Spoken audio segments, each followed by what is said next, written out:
Odisha subordinate staff selection commission तरफ गोटे notice जारी करा जायछि। देखंतु जो माने एग्जाम देइथिले सेमानंको ऊपर एटा गोटे बहुत बड़ notice आसीछि।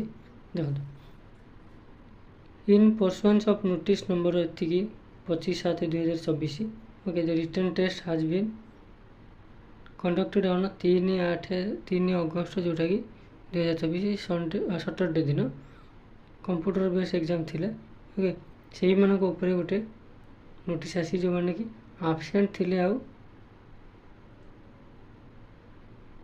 Not considered hence for recruitment of the process जो माने आब्सेंट थिले से मानक पई एटा डिस्क्वालिफाई गोटे नोटिस जारी करा जायछि। कौन अच्छी और को मैंने समस्त अच्छा को मान रोल नंबर ता भर अच्छी टिके खाली ध्यान दे दिंतु।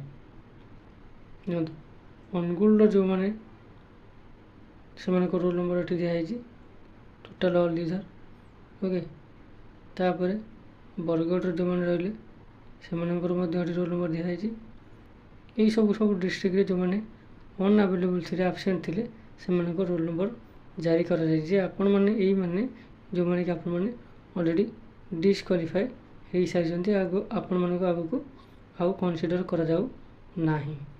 ओके से आप गोटे नोटिस जारी करा जायछि।